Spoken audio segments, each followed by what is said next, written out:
Still in the high school golf season, and we are going to go from this to this. I'm going to show you some finishing techniques on an iron bore through.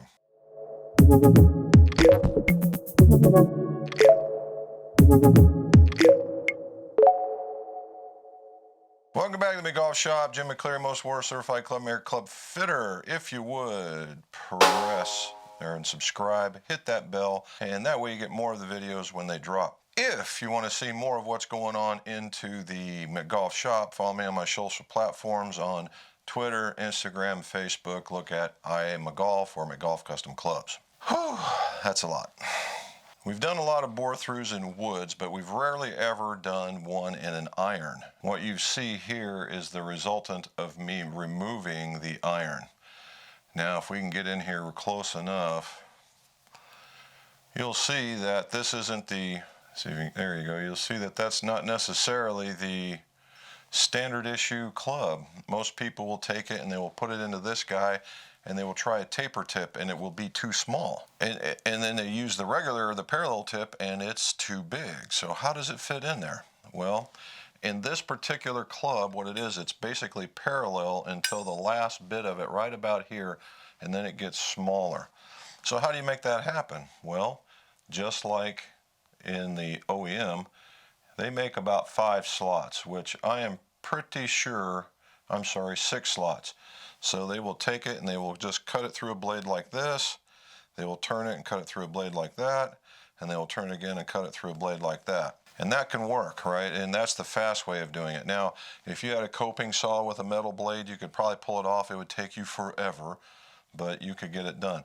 A grinding wheel with the cutting wheel on it, which is basically right here what I have. Basically what I do is I take them and I do like a crisscross pattern. So what I'll do is I will go this way, and then I will go 90 degrees, and I will go that way, and then I'm done. Because, the reason because is my wheel is thicker and makes a wider cut than the 5. So if you can find a thinner one, you might have to do the 5 cut. Okay, so I do the 4, and that's basically the reason why. Now the other part is that most of these irons come with what is basically a bullnose type ferrule that doesn't exist anymore that I'm aware of. This guy. So what we have to do is, this is a 1/4 collared ferrule, and we installed that, and so we got to make that look good. And then the other part of the difference here is the tip pin. All right, normal tip pins are, hold on. So normal tip pins, because we deal with a lot of woods, look like that. All right, and because the iron has a larger opening, we need one that looks like that. See the difference? So it's a little stronger, obviously. There's more meat in there to gnaw on, and 2 different applications. Typically going into a graphite shaft, typically going into a steel shaft. If you had this and had a graphite shafted iron in it, or a graphite iron shaft in it, you would probably want to use something like that.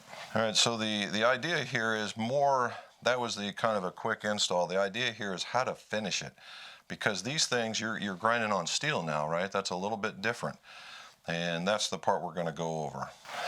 All right, just like on the other ones, you want to saw off any excess, because all that does is create heat and causes the possibility of glue failure. So we want to get rid of this part first. So all I'm going to do is I'm going to just sand it down and through. You can use a back saw, anything. I just happen to have a back saw. I've used it for years, and that's what I'm going to do. So give me a second. So a few seconds, and there we are right there. So now we got to get rid of this, and you see where it's all steel. A lot of it looks black because it's just extra glue, and that's the stuff that we've got to get rid of.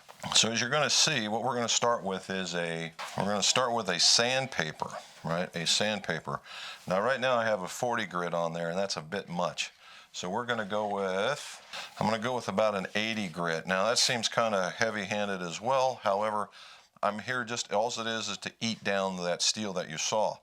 When we get a little closer, and I can be a little more delicate, I'm going to convert over to a 120, which is a little bit better. And then to finish it, I'm either going to use one of the blue or the red in order to give me that satiny type finish to make it smoothed out. And then we got to finish the ferrule too, so that's another thing. So let's go over here and do that.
Now clearly that goes a lot faster when you have a nice 8-inch jet and you have all the right tools.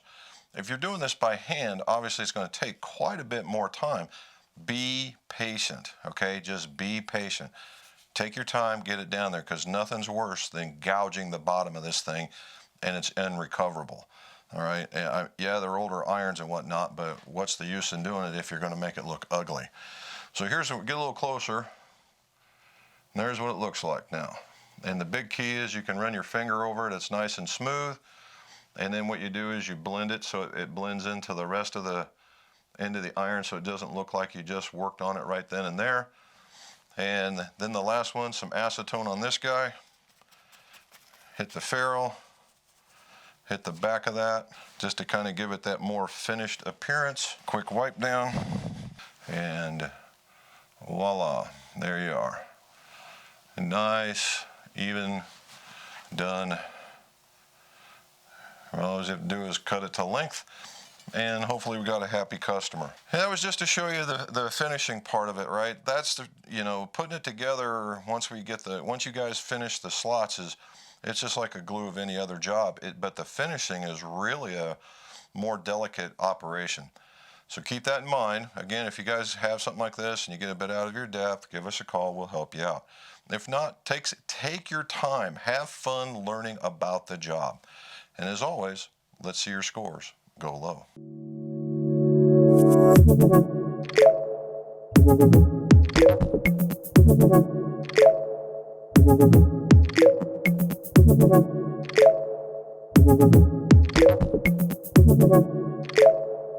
Thank you.